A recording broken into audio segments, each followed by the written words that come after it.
Hi, I'm Nicky Luis and welcome to The Guest List, New Zealand's wedding and event planning show. As you can hear, I'm suffering from a little bit of laryngitis, so we're hoping that I'm going to get through the show without having to dash off for a little bit of lemon and honey. Let's see how we go. Joining me in the studio today is my guest and co-host Amanda Wignell. Welcome, Amanda. It's lovely to have you here. Hi, Nicky. Thank you for coming in today. On the show, we like to cover everything to do with weddings, whether it's going to be a venue, catering, photography, flowers, invitations, you name it. And as I said, today is going to be photography, so it's perfect that you're here. Now, one of the things that does sometimes go wrong can be photography. Would you take a look at this?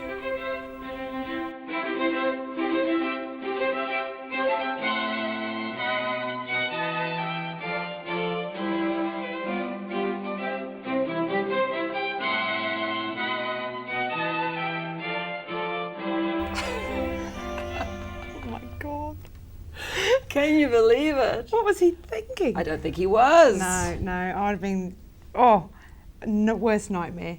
All my camera gear, all the photos you'd taken before, and the couple just carry on walking. I can't believe it. Absolutely priceless. What would he have done the rest of the day? I'm not sure. I don't know where you go to from there. I know. Has anything like that remotely happened to you? No, never.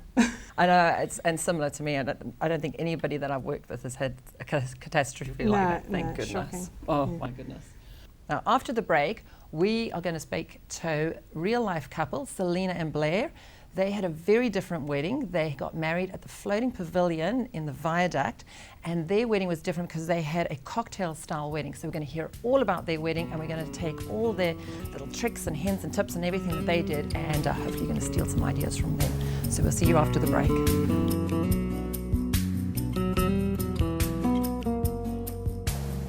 Welcome back to the guest list. Now, here with me today is Amanda Wignell. Amanda, you are a professional wedding photographer. Now, you don't just take wedding photos, you do all sorts of photographies, that's correct, isn't it? Yeah, no, that's right. I do weddings and portraits and some commercial stuff, all sorts of things from flooring catalogues to door handles, jewellery, flowers, cakes, to do with the wedding industry, but also other things as well. But people and weddings predominantly, yeah. How do people find you? Where we can, if somebody is looking for a wedding photography, how do they find you? Oh, well, on the web, www.awp.co.nz, and on Facebook, and loads of wedding blogs and websites, yeah. Actually, I think on my website, Lavish Events, we've got loads of your photos as well because they're just absolutely stunning. So people can also see some of your work and see links to your website. Yeah, they're linked through there. Yeah. Right. Now, as a wedding planner, I always say to couples, if there is a way that you can save money, go for it, because weddings are expensive. Mm-hmm. So if you've got a mum who can bake a cake, or if you've got an auntie who can help make dresses, fantastic. But when it comes to the photography, that is when you need to find and hire a professional wedding photographer as opposed to just a photographer, because there is a difference. What do you think? Yeah, absolutely. Your wedding photos are what you have after the wedding. They're what you have in your hand as a memory, and it's predominantly going to be your the thing you have at the end of it. So getting a professional to do it is very important. You don't want somebody who wants to become a photographer or wants to have a go at it, practice on your wedding. They should really be doing that in their own time before they take on a wedding. It's quite a stressful job for those that aren't experienced in it. So yeah, you need somebody professional, somebody who knows what they're doing. How did you get into it? Well, I wanted to work for myself. Mm-hmm. I liked taking photos, and I decided that weddings was a real passion for me. And when I got married, I thought I can do that. So whilst I was working, I learnt through Unitec and some part-time courses, and then I did a few friends' weddings and some portrait sittings for friends, and I did it that way. So I didn't go to uni and do a degree. So I'm sort of self-taught, and I did do a lot of courses, but then I joined a professional organisation, the NZIPP, it's New Zealand Professional Photographers, and did wedding and portrait and commercial photography qualifications, and lots of added educational courses on top of that. So a professional photographer is a professional, somebody who earns their living from doing it, and weddings is quite particular. So yeah, I think that's a good thing. It gives the client the peace of mind that they're getting a professional, and at the end of the day, their service is going to be professional, and they're going to get a product that they can count on. Yeah, as opposed because running a wedding day is quite a challenge for somebody who doesn't do it all the time. You know, get the time schedule, making sure they've got photos of everybody that should be having their photos taken, and on time with the bridal party, keeping everyone calm and patient, and that can be a task at some time. You know, you have people on different levels during the day. So yeah. Now, one of the challenging things that I understand that you must face is a couple comes to you for an initial consult. How do you get them to understand the value that you are going to add? Because wedding photography is an expensive thing, or it can be an expensive thing. But how, you know, apart from actually saying, well, this is a portrait of my work that I can do, how do you get them to understand the value of what you do, and how would other photographers get to understand the value? Well, explaining exactly what I've just said about being a professional and having the experience, but the personality comes across in a meeting, a consultation. I think you have to gel with the person that you're sat with. You've got to feel like you're going to be comfortable with them all day, from getting ready right through to dinner and maybe the first dance. You're going to be there with them. So somebody who's experienced and can handle everything is a very important part of the process. But also they've got to like your work and see that you can photograph all aspects of the day, not just a few hero shots that you see that you like in a magazine or something like that. So that meeting is quite good. And sometimes I book clients I don't even meet. They may Skype, or they've just seen my website, or, you know, and other photographers will have that too. Now, being a wedding photographer, there's a huge sense of responsibility, because you do have a big job to do, and if you don't get it right, that's it. Yeah. So big shoulders. Yeah. So you have to reassure your client when you're having a consultation with them that you can handle the job. And if you're seeing a photographer that you're not sure whether they can do that, then you really shouldn't be booking them. You've got to be everything to everybody on the day. You can't reshoot it.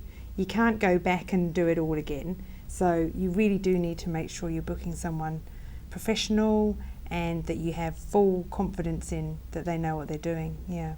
One of my questions was going to be, what should a potential client be going to a photographer and asking them in their initial consult? What are the kinds of things that they should be saying? Like, hey, I'm looking for a photographer, but what are the questions that they should be asking of you or another photographer? Yeah, in some of the magazines, the wedding magazines, there are checklists. Some of them are quite long and, you know, quite lengthy in the discussion, but really and truly I think you need to be finding out where your photographer's background lies, in how long they've been a photographer, where they trained, whether they have backup gear, whether they work alone or have an assistant. It's not always necessary, but sometimes it's necessary. And also what backup they have for themselves, because everyone gets sick. And if the photographer is really sick, you know, I'd have to be really sick not to be able to do a wedding. They need a backup. So I have a backup plan roughly in place. It can't always be the same person, but roughly I have a few people that I can talk to do it, but it would be a very last minute thing if something really went wrong. So, you know, that needs to be in place, those sort of questions. Now tell me, from your perspective as a photographer, what inspires you? Big question. I know, it's a very hard one. But I mean, you've shot so many, again, talking weddings, you've shot so many weddings. Yeah. When you open up a magazine, or if you're online, when you see an you go, oh my gosh, that is... I think pure beauty and pure classic glamour overrides everything. When you look at wedding photos, or you look at photos of couples, or anything to do with love, the classical photo that is timeless, it really comes through that more than any trend or fad or colour treatment. At the end of the day, it's chemistry between the couple or the person and the lens, really. If you look at the photo and you feel something, then that's good. If I look at the back of my camera and I've shot something and I feel it, and I just go, yes, that's the one. And I can get quite excited on a shoot. I go, yes, that's it, keep going, Oh, fantastic. Yeah, that's good. Yeah. That's beautiful. So I think classic beauty and love and glamour come through over and over. So when you look at a photo and you see something and you think that is beautiful, that is love, then that's what inspires me. If you look at a photo on the back of your camera and you think, yeah, that's telling me something, that's perfect, and I think, yes, that's great. And sometimes I say to my couple, that's perfect, that's awesome, keep going, don't do anything different. That's really what I like. So when I open a magazine and I see something and I see it's beautiful and classic and glamorous and telling a love story or something funny, but it's classically clever, I think, yeah, that's me, rather than a fad or a trend necessary that may come or go. Because I have noticed that there are a lot of styles at the moment, and it's very photoshopped, it's very artistic, which I quite like, but I can see that in 20 years' time that could be quite dated. So I totally get what you're saying. It'd probably be good to have quite a mixture. Yeah, I do a mixture. I do a few art pieces or samples of what images can look like. But throughout the wedding can be 400, 600, 700, 800 photos depending on how long the day is. Some are 1,000 if we're doing big Indian wedding or big Chinese ceremony or something like that. But you do some in black and white and some classically half sepia and stuff, but anything over the top of that artwork wise, you would just do a few. Fantastic. Now, question, let's talk about having photos taken prior to the ceremony. Now, we're talking about the photos of the couple or the couple with their bridal party. Traditionally, it used to be the bride and the groom would not see each other prior to the ceremony, so it would always be ceremony, then the photos, and then the reception, which meant that there was a big gap between the ceremony and the reception, and often then then the guests would be then standing around for quite some time. But there's been a big move of late, which I am personally in favour of having photos taken prior to ceremony and then moving from ceremony almost directly into reception. What are your thoughts on that? I totally agree. When I first started doing a few weddings with the photographs before the ceremony, the bridal party photographs before the ceremony, I wasn't all that keen because it put my shoot out of order. Right. I think that was when I was still shooting on film, so it was a little bit more tricky to just move images around on the computer like you can now and renumber. But I'm a big fan of it now. There are a few reasons why I'm a big fan of it, and there's, the list goes on, more than against, really. The only reason I can see that you wouldn't do that, well, maybe two reasons. The main reason is if you're having an early wedding in the morning. Say, if you're getting married at 11 o'clock and you're having a lunchtime reception, then you can't really do it. You can't get ready in time, or you're so traditional that you don't want to see your You're partner hanging on to before. that tradition, So the reasons I'm for it mainly are because you can go places that you can't get to in between a ceremony and reception. You can spend more time with your partner and your bridal party and have more fun in a more relaxed time. It's your day. If you do it the other way around, the traditional way, it's like, get ready, have the ceremony, have the family photos, go off and have your photos, quick, then the reception. You never get as much time as if you do it the other way around. Have some photos on location with your partner and bridal party, have some fun, then go off and freshen up, and then you still get that walking down the aisle and everyone seeing you for the first time apart from the bridal party. But the nerves have all been taken away and you enjoy it a lot more. That nerves thing is a big thing, actually, and it's yeah. amazing people don't factor that in, but I've seen that with my couples as well. And they arrive at the ceremony having spent a few hours together and having a good old laugh and a chat and having that fun time together. And the nerves are just gone. Yeah. So it makes a huge difference. So they're far more engaged in their ceremony, which is fantastic. So I'm with you, totally all for it. All right, just before we wrap up, a couple of tips for how a couple can relax in front of the camera, because a lot of people, they are quite phobic in front of a camera, and they're just, I'm not good, I don't want to take the photo, all those sorts of things. But obviously that's why you are there. Yeah. They are there to have their photo taken. Yeah. What would you recommend? Yeah. Well, first of all, when people say that, I do try and reassure them that on their wedding day they will feel a little bit differently about having their photo taken, and I do believe that there isn't really such a thing as not photogenic. Some people might beg to differ, but I think if you are in your element on your wedding day, then things will be slightly different. You're dressed up and, but engagement shoot before the wedding can help relax a couple if they're really concerned about having their photos done. And also people can be quite concerned about blinking in photos. So I think they need to realise that a professional photographer's camera gear is a lot quicker than most people's point and shoot or iPhones that they're using or things like that have got that delayed reaction where they smile and then they go blink and and they get their eyes shut in their photos. Our cameras are a lot quicker than that and can multi-shoot a lot quicker. And on the day, if a couple is a little bit worried, then humour is always the best way, I think, to diffuse nerves. If a couple's a little bit stiff, then I just make them go for a little walk and make them have a little chat and maybe laugh. Or, if they're not smiling in a relaxed way, I'll say, can you laugh at her, look at each other, laugh, and on the outside, not just on the inside, and that normally makes them laugh. And or there's always a handy groomsman or bridesmaid to help them laugh, but definitely laughter, humour is a good tool for that. Yeah, I think most people are more relaxed on their wedding day than they think they're going to be with the camera. That's very true. Yeah. That's very true.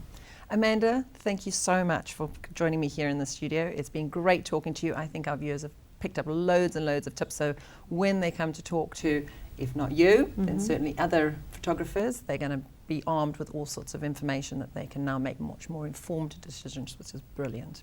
So thank you. Pleasure. Right, so we've been chatting to Amanda Wignell. If you'd like to get in touch with Amanda, you can find her at www.awp.co.nz. When we come back from the break, we're going to be talking to Selina and Blair about their wedding. I am going to head off into the kitchen for a moment and go grab some honey and lemon for my sore throat, but I'll be back in a minute. See you now.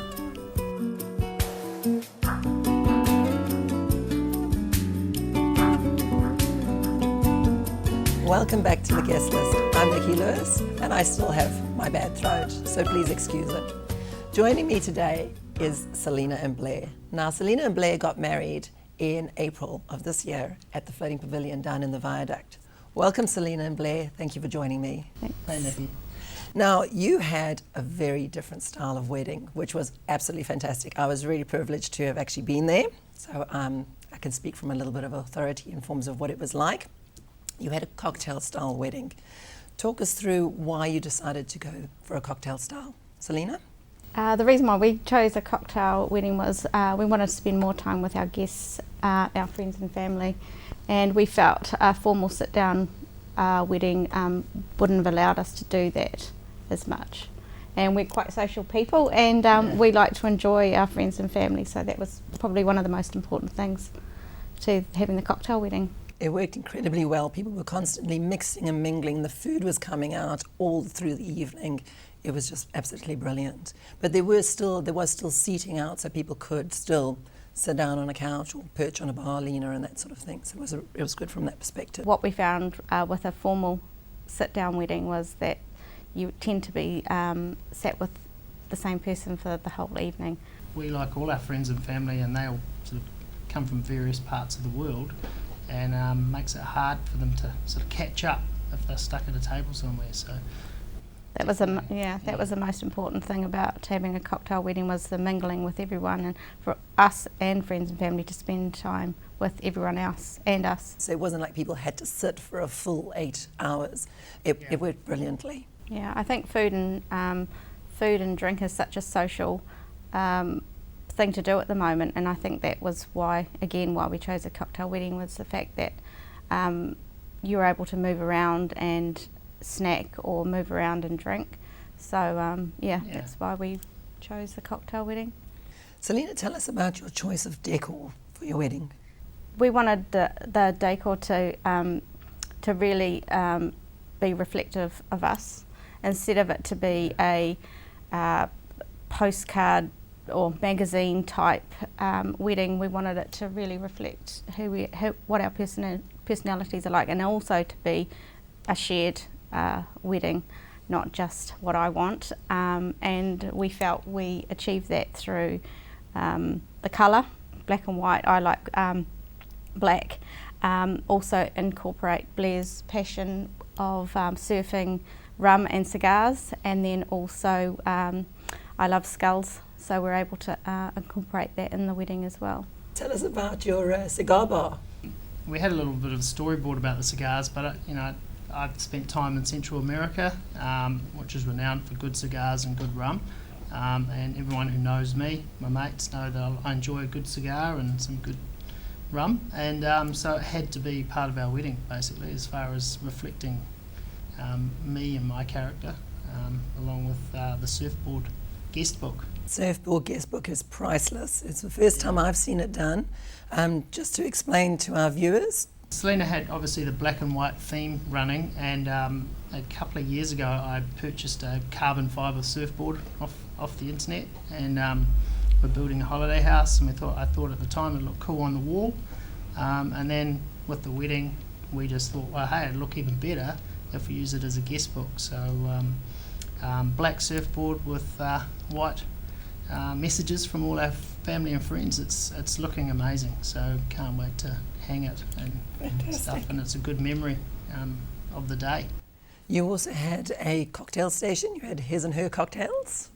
Yeah, we wanted to put a bit of humour in there. We lots of our friends like cocktails, so we had a his and her cocktail. We named Blair's after his passion of surfing, and it was called Piha Passion, and then mine was called Fashion Victim. I work in the fashion industry, so we thought that was quite apt as well. So. Now, a little bit early in the show, we were talking to Amanda Wignell, and she and I had a discussion about having your photos taken before your ceremony, and you guys did just that. How did that work for you? Are you pleased that you did that? Absolutely. Yeah. I think when we went to the photographer, I thought before we went and saw the photographer that it would be a no-go. It was I was more traditional, but when we went through the logistics of it, it just sounded right thing to do. Yeah, made sense. So so we did, and I think it was the best thing we could have done. I got to spend more time with Blair, so we met about midday, and we spent all day together.